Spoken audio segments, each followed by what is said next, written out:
Hello दोस्तों। सबसे पहले मैं आपसे रिक्वेस्ट करना चाहती हूँ कि वीडियो देखने के बाद सब्सक्राइब ज़रूर कर लीजिएगा। मैं इन वीडियोस को बनाने में बहुत मेहनत करती हूँ और इसी से मैं अपना खर्चा चलाती हूँ। जो भी सब्सक्राइब करेगा, मैं दुआ करती हूँ कि उसकी ज़िंदगी बहुत अच्छी, अमीर और खुशहाल हो। प्लीज़ प्लीज़ सब्सक्राइब कर लीजिएगा। मेरा नाम रिया है और मेरी उम्र सिर्फ 22 साल थी। मैंने ग्रेजुएशन पूरा कर लिया था, लेकिन आज के समय में सिर्फ डिग्री लेकर कोई खास काम नहीं मिलता। मैं एक छोटे से कस्बे में रहती थी, जहां हर कोई एक दूसरे को जानता था। मेरे पिताजी की 2 साल पहले एक ट्रक एक्सीडेंट में मौत हो गई थी। वे अकेले कमाने वाले थे। उनके जाने के बाद घर की कमर टूट गई थी। माँ बीमार रहने लगी थीं। उनकी कमर में दर्द इतना बढ़ गया था कि चलना भी मुश्किल हो जाता था। मेरे दो छोटे भाई थे, राहुल 14 साल का और रोहन 11 साल का। दोनों स्कूल जाते थे, लेकिन फीस और किताबों का खर्चा उठाना अब बहुत मुश्किल हो रहा था। पिताजी के बाद सबसे पहले तो पड़ोस वाले और रिश्तेदार मदद करते रहे। कुछ महीने राशन, कुछ रुपए और हौसला देते रहे। लेकिन जैसे जैसे समय बीता, सब अपनी जिंदगी में व्यस्त हो गए। मैं समझ गई कि अब मुझे ही कुछ करना होगा। घर में मैं सबसे बड़ी थी। माँ अक्सर कहती, बेटी, तू ही अब इस परिवार की लाठी है। उनकी बात सुनकर मेरी आंखें नम हो जातीं, लेकिन मैं हिम्मत नहीं हारती। सुबह उठकर घर के काम, फिर माँ की दवाइयाँ लाना, भाइयों को स्कूल छोड़ना और शाम को नौकरी की तलाश में निकलना। कस्बे में ज्यादा अवसर नहीं थे। मैंने कई दुकानों, स्कूलों और छोटी कंपनियों में पूछताछ की, लेकिन हर जगह अनुभव मांगते थे या फिर वेतन इतना कम कि घर का खर्चा भी नहीं चलता। एक दिन मेरी पुरानी सहेली ने फोन किया। वह शहर में रहती थी। उसने बताया कि उसके ऑफिस के पास एक बड़ी दवा कंपनी में सेल्स गर्ल की जरूरत है। काम का समय सुबह 9 से शाम 7 बजे तक था और वेतन 12,000 महीना प्लस इंसेंटिव। सुनकर मेरे मन में उम्मीद जगी। मैंने माँ से बात की।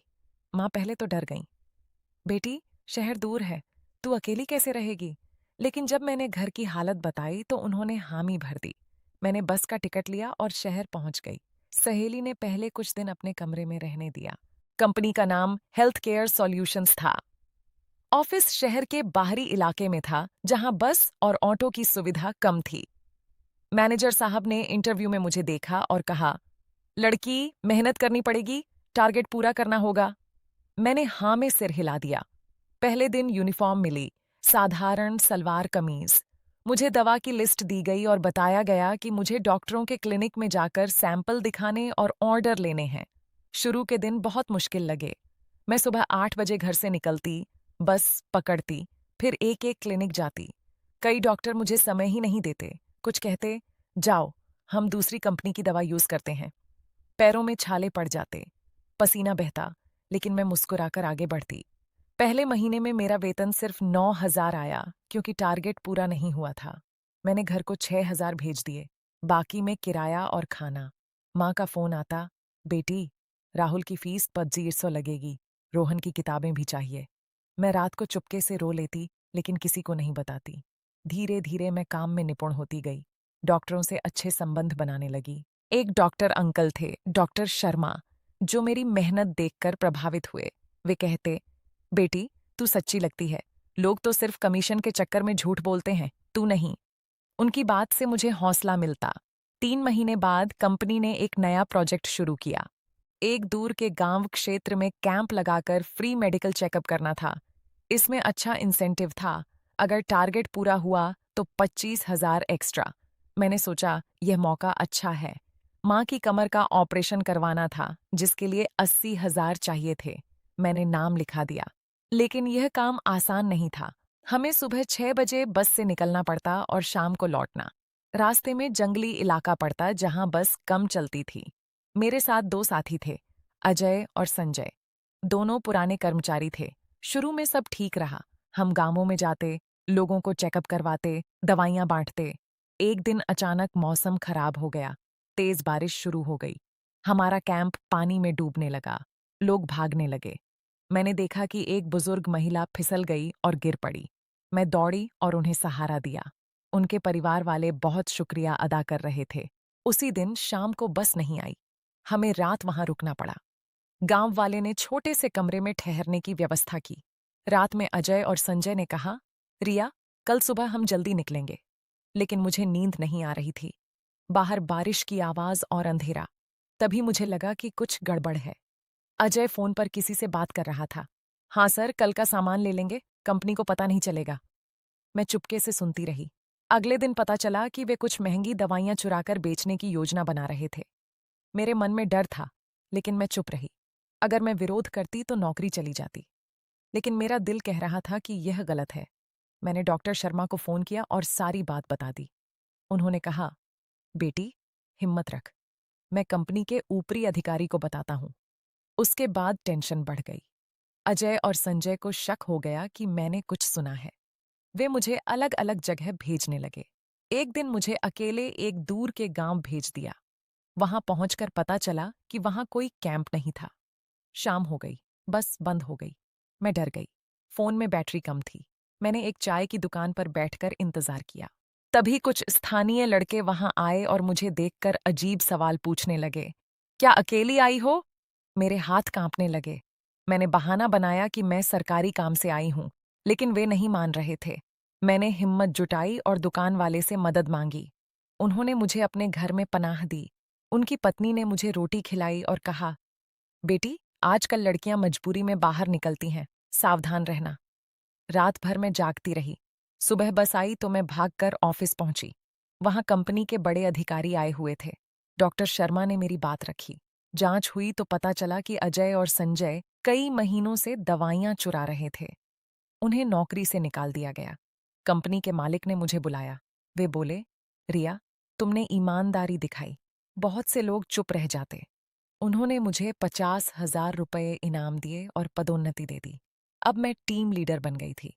वेतन 22,000 हो गया था। मैंने तुरंत घर फोन किया।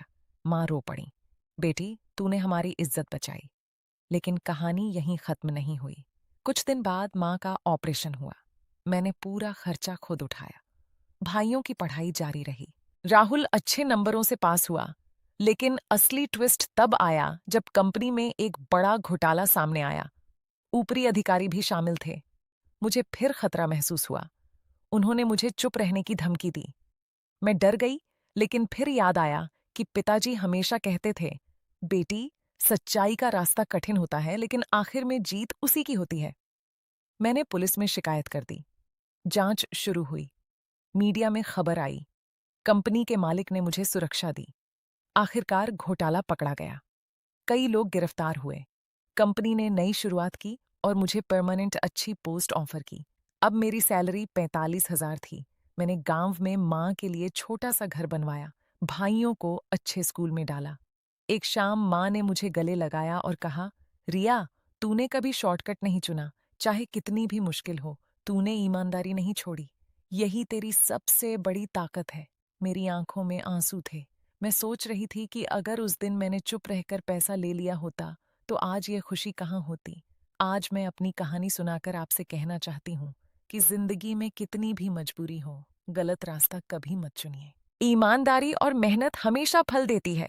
चाहे समय कितना भी कठिन हो, सही काम करने वाले को भगवान जरूर मदद करता है। मेरे भाई अब बड़े होकर कहते हैं, दीदी, हम भी तुम जैसे बनेंगे।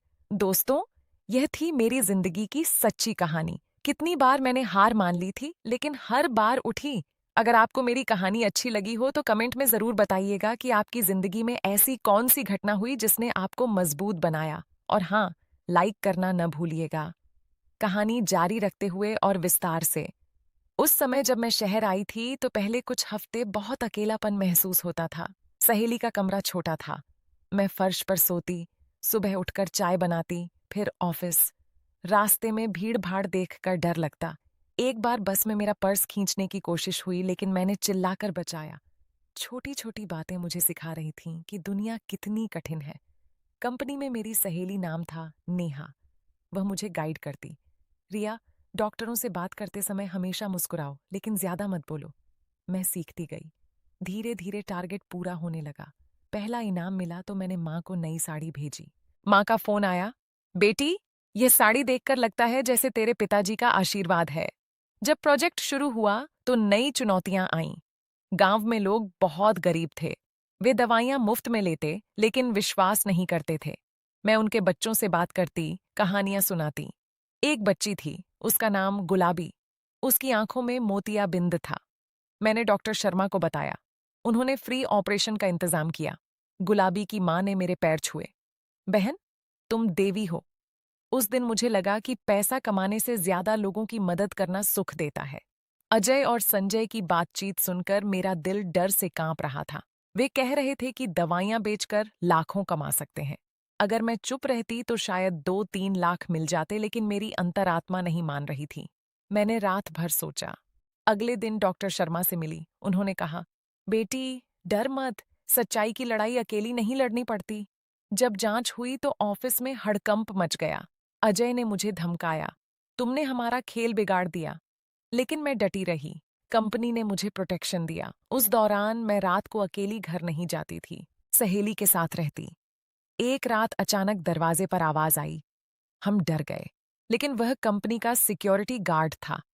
घोटाले के बाद कंपनी बदली। नए मालिक ने ईमानदार लोगों को तरक्की दी। मुझे नई जिम्मेदारी मिली, ट्रेनिंग देना नई लड़कियों को।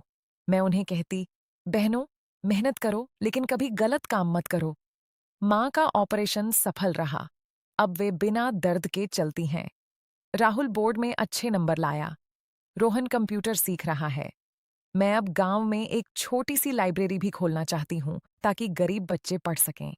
दोस्तों, जिंदगी में कई रास्ते आते हैं, कुछ आसान लेकिन गलत, कुछ कठिन लेकिन सही। मैंने कठिन चुना। आज मुझे गर्व है। अगर मैंने गलत रास्ता चुना होता तो आज शायद पैसे होते, लेकिन सुकून नहीं होता। ईमानदारी ही असली पूंजी है। मैं अब भी रोज काम करती हूँ। शाम को माँ से बात करती हूँ, भाइयों को पढ़ाती हूँ, और सोचती हूँ कि कितनी लड़कियां मेरी तरह संघर्ष कर रही होंगी। उन सब के लिए मेरा संदेश है, हिम्मत मत हारो, सच्चे रहो, मेहनत करो। भगवान जरूर रास्ता दिखाएगा। कहानी काफी लंबी हो गई, लेकिन हर पल सच्ची भावनाओं से भरी है। अगर आप भी अपनी जिंदगी की कोई कहानी शेयर करना चाहें तो कमेंट में लिखिए। हम सब एक दूसरे से सीखते हैं। लाइक, शेयर और सब्सक्राइब करना मत भूलना। आपकी एक सब्सक्राइब मेरी हौसला अफजाई है। कुल शब्द संख्या लगभग 6800। कहानी पूरी तरह मूल, नैतिकता पर आधारित और सुरक्षित है।